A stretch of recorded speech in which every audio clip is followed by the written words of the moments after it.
अगर आप उन विभिन्न नक्षत्रों की परिधि को पार करते हुए विभिन्न मुहूर्तों को, विभिन्न तिथियों को, विभिन्न पोस्चर्स, विभिन्न तरह के दिनों की अवधियों को पार करते हुए उस निश्चित और प्रकल्पित अपने विचार पर ही अड़िग रहते हैं, तो आपके फल के हकदार बनते हैं।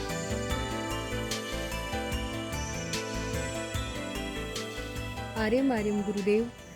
गुरुदेव, जब किसी मंत्र के बारे में बोला जाता है कि इसका 15 लाख जाप करें, क्या इसका मतलब अनिवार्य होता है? इसके पीछे वक्ता का उद्देश्य क्या होता है? क्या ये धैर्य की परीक्षा होती है, या फिर जैसे जब हम कठिन परिश्रम के पश्चात किसी वस्तु को प्राप्त करते हैं तब हम मूल स्वभाव में गंभीर होते हैं?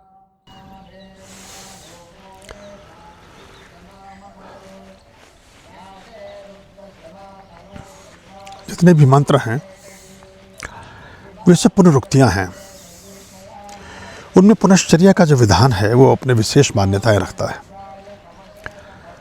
उसकी विशेष निहितार्थ हैं। और वो इन्वेंटर मास्टर, जब वो आविष्कृत उस विद्या को आविर्भूत करने वाला आचार्य, गुरु या अवतार, जो भी जिन्होंने भी उस विद्या का सामान्य जन और मनुष्य जीवन के लिए प्रादुर्भाव किया है, उद्घाटित किया है उसको, उनका अपना अनुभव उसके साथ गहरा संबंध रखता है। उन्होंने बहुत बार उस मंत्र को 1000 बार करके देखा होगा, बहुत बार उस मंत्र को 10,000 बार करके देखा होगा। जो मंत्र 10,000 बार में प्रतिफलित हो गया, उसका विधान बना कि इसको 10,000 बार कर लें तो फल दे देगा।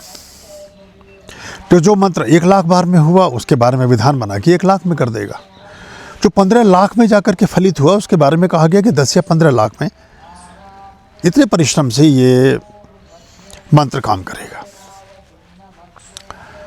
तो ये तो एक तो अनुभोक्ता की अपनी विधि है, जिसमें मास्टर ने उसको इन्वेंट किया, जिसने उसको आविष्कृत किया। और दूसरा, आप भी चाहें, क्योंकि मनुष्य योनि में अगर उन्होंने किया तो आप भी कर सकते हैं।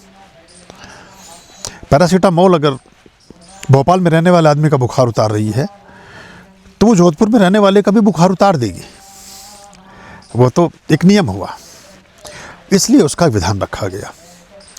और इस पुनश्चर्या में, इस पूरी प्रक्रिया में, जैसे मंत्र को 1 बार पढ़ने से लेकर के 1000 बार तक पढ़ने में या 1 लाख बार तक पढ़ने में बहुत सारे व्यवधान आ जाने वाले हैं, बहुत तरह की परीक्षाएं आ जाने वाली हैं।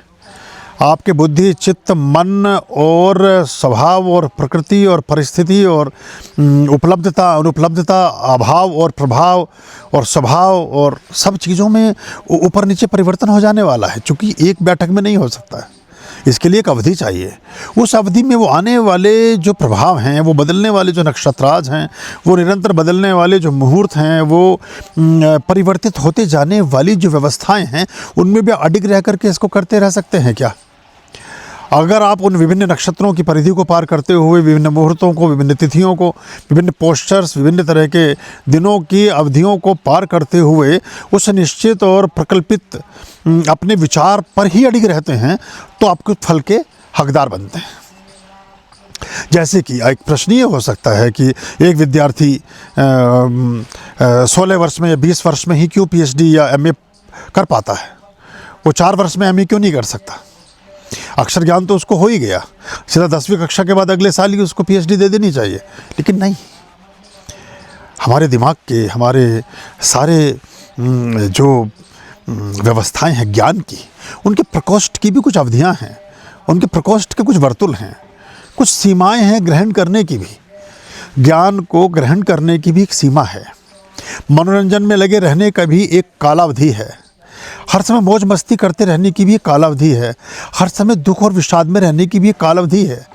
हर चीज़ की कालावधि है, और उस कालावधि के साथ ही आपका सारा सिस्टम अपने हिसाब से चल पाता है। इसलिए मंत्रों के साथ अवधियों का वर्णन है, एक पर्टिकुलर टाइम को निश्चित किया गया है, तो उसका अगर हम पालन करेंगे तो लाभ होगा।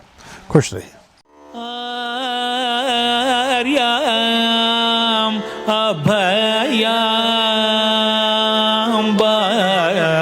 भज रे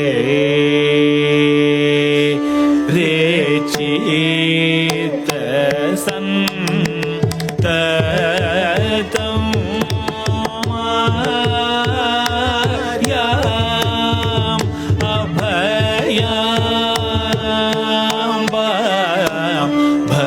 जय